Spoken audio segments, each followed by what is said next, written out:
এটা কোনো নিয়ম নাই। আপনারা এই ভোক্তাদের সাথে আপনারা চিনিমিনি খেলেন। স্যার আমরা বোর্ডে লিখে রাখছেন কেন 200 বলেন? কোন যুক্তিতে লিখে রাখছেন এটা বলেন।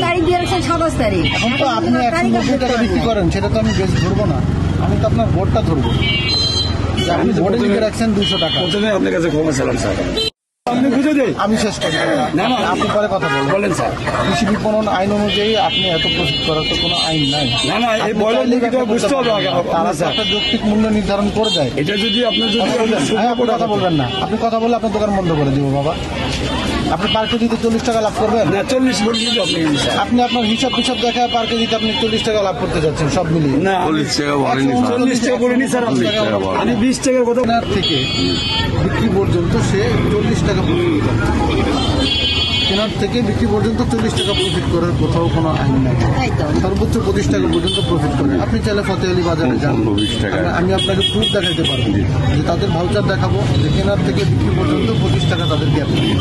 আপনার গ্যাপটা হচ্ছে 40 টাকা। উনি আমাদেরকে হিসাব দিলে কি এটা হবে? ওনার দোকানে যেরকম বিক্রি তেমন ইনকাম তেমন খরচ, হিসাবটা ওইভাবে ওনারও ওই অনুযায়ী খরচ, এটাই স্বাভাবিক। তা আপনি এত কেন প্রফিট করবেন? আপনি তো আরো 10 টাকা কমে বিক্রি করতে পারবেন। 190 টাকা বিক্রি করলেন ওই আন্টির কাছে, উপস্থিত ছিল তো। হ্যাঁ ঠিক আছে। আপনাদের ট্রেড লাইসেন্স আছে না? ট্রেড লাইসেন্স আছে, আপনার এই মাছের আইসের আছে স্যার। আইসের ব্যবসা বের করেন দেখি আপনি কি ট্রেড লাইসেন্স নিচ্ছেন, সেটা তো আমাকে দেখতে হবে। তো আগে দেখান। মুরগি ট্রেড লাইসেন্স করা আমার নতুন দোকান দিচ্ছি তো স্যার। কবে নতুন দোকান দিচ্ছেন? এই অল্প দিনে। অল্প দিন কয়দিন বলেন? অল্প দিন কতদিন ধরে আপনার এই ব্যবসা? বছর দেড়েক। বছর দেড়েক নতুন? 1.5 বছর নতুন দোকান। সরকারের অর্থ বছর শুরু হয়ে 1.5 বছর পার করে ফেলছেন আপনি, 2টা বছর পার করছেন। আপনি এখনো আপনার ট্রেড লাইসেন্সই করেন নাই, তাহলে তো আপনার দোকান বন্ধ করে দেবো এখন। তাহলে এখন আপনি অবৈধ না? সরকারকে তো আপনি কোনো টাকা দিচ্ছেন না, বিভিন্ন চার্জ দিচ্ছেন না, সরকার রাজস্ব ফাঁকি দিচ্ছেন। আপনি সরকারকে রাজস্ব ফাঁকি দিয়ে আবার চায়ের দোকানে বসে বলবেন যে আমার টাকায় সরকারের বেতন, আমাদের বেতন হয়, এটা তো আপনি বলবেন না? বলেন তো। আপনি যদি টাকা না দেন তাহলে আমাদের বেতন কিভাবে হবে? না দেবো স্যার, করে দেবো স্যার। আমি কথা দিলাম আমি এক সপ্তাহের মধ্যে আপনি চালানটা দেখান। গেল তো আপনার চালান আমাদের ওই যে মহাজন মাল পাঠা দেয়, সকালে দিয়ে যায় গাড়িওয়ালা, আর 12টার সময় আসে মহাজন চালান নিয়ে আসে স্যার। 12টার সময় চালান নিয়ে আসে। গতকালকেরটা দেখান। আচ্ছা গতকালকেরটাই দেখান, আজকে টাকা দেখাতে পারবেন না? রিপনের খাতাটা নিয়ে আসে, খাতা লিখে দেয় স্যার। আমার তো মানে চালান দেয় না। চালান মানে বুঝেন? বুঝছি স্যার। ওই চালান দেয়, কাগজের চালান দেয়। কাগজের চালান ছাড়া কোনো মাল নেব না, পণ্য আপনার দোকানে আসবে না। না স্যার, আমাদেরকে একটু বললে আমরা বলবো কেন? আমি বলি আপনারা ফাঁকিবাজ। এখন বর্তমানে ব্যবসায়ীরা হয়ে গেছে ফাঁকিবাজ। তারা সুযোগ খোঁজে কিভাবে একটু আমি বেশি প্রফিট করবো, ওই সুযোগটা খোঁজেন। এই যে আপনি খাতাটা আমাকে দেখাবেন, দেন।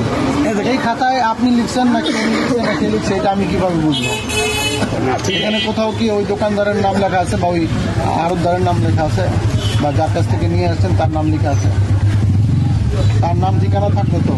যে মেসার্স হোক ট্রেডার মুরগি বিক্রি করে, তার ফোন নাম্বার থাকবে, তার ঠিকানা থাকবে, তারপরে কি পরিমাণে নিলেন, দর কত করে, টোটাল কত টাকা,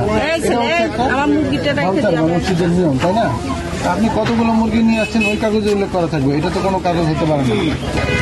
আমরা এই ভুলের মধ্যে আসি স্যার। আমরা শুদ্ধ ভুলের মধ্যে আসি না, ভুলের মধ্যে আপনারা রাখছেন আমাদেরকে। আমাদের মতন এই যারা কাস্টমার আছে তাদেরকে ভুলের মধ্যে রাখছেন।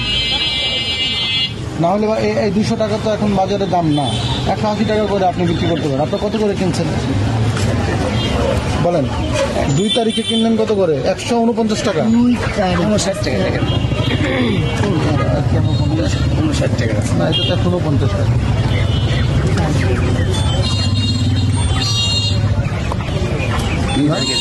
149 টাকা না? হ্যাঁ, 80 বেচা যাচ্ছে। কালকে কয় পিস মুরগি আনছেন? কালকে আনছেন 20 পিস। 20 পিস। আচ্ছা, মুরগি আছে নাই নাকি? মহাজন আসে না স্যার। মুরগি হচ্ছে যে 40 পিস আছে। ও এখন 3 তারিখ আসে না, ও আসেন এসে খাতায় লিখবে। হ্যাঁ স্যার। তাহলে আপনার গতকালকে কয়টা বিক্রি হলো? গতকালকে বিক্রি হয়েছে 15টা, 5টা ছিল স্যার। 5টা ছিল। আজকে কটা বিক্রি করছে? এখন কেবল এদের শুরু করছে স্যার। 1, 2, 3, 4, 5, 6, 7, 8, 9, 10টা বিক্রি। আজকে ব্রয়লার 10টা বিক্রি হয়ে গেছে অলরেডি। আপনার আজকে এই যে 149 টাকায় কিনলেন, 10 টাকা খরচ, 5 টাকা গাড়ি ভাড়া, আপনি স্যার আমাদের খরচ আছে স্যার, 10 টাকা খরচ। 10 টাকা আপনার খরচ আছে, দোকান খরচ আছে, ভ্যান ভাড়া আছে।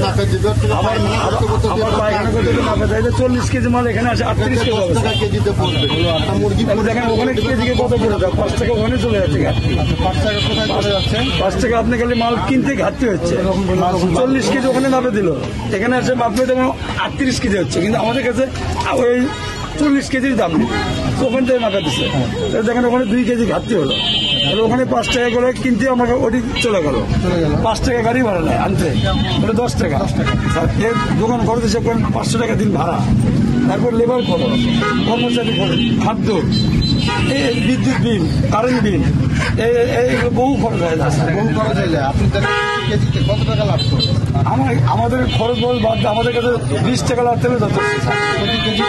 কেজিতে প্রতি কেজিতে? আপনি এসব করে আপনি ব্যবসা বন্ধ করে দেন ভাই। কেজিতে 20 টাকা লাভ। পয়লা আপনার দোকান বন্ধ করে দেন।